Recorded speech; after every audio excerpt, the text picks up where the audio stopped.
skattekroner, ikke for vores skattekroner, ikke for vores skattekroner. Hele dagen i News har vi kunne se det her indslag, hvor El Quadri, han siger, at folk, der taler nedsættende om profeten, de skal halshugges som hunde.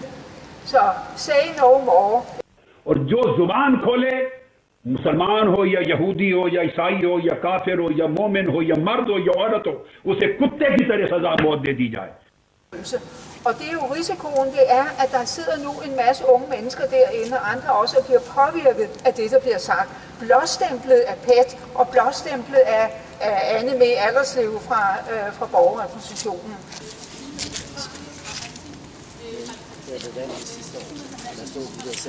Skal vi næsten fylde noget mere? Jo, vi skal fylde Vi bliver nødt til at protestere, at vores offentlige skattekroner, et blåstemplet organisation og Dansk Ungdoms Fællesråd går hen og inviterer en imam, der indoktrinerer unge til at have en bestemt sandhed om livet. Det er en skandale. Tak. Jeg hører. गुस्ताख रसूल से तौबा का नहीं पूछा जाएगा, उसको सरे state away कत्ल कर दिया जाए. Jamen, læs dog Infomedia. Det har Anna Mae Alderslev jo adgang til som politiker, ved jeg. Der kan man gå ind, og det er jo arkiver af alle de artikler, der har været i Danmark. Men prøv at gå ind og læse, hvad Manu Sareen mente for 4 år siden.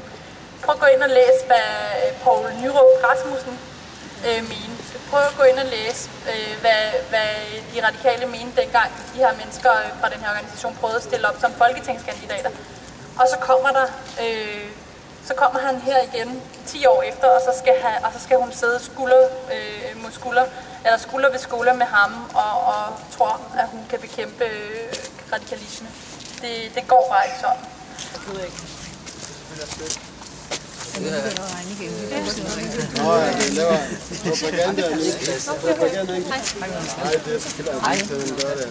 Nej, det er til deres egen organisation. At slå folk ihjel på grund af deres meninger som hunde, det må da være radikalt.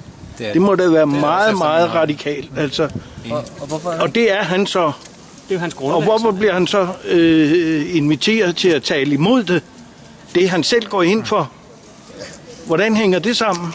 Det synes jeg har svaret.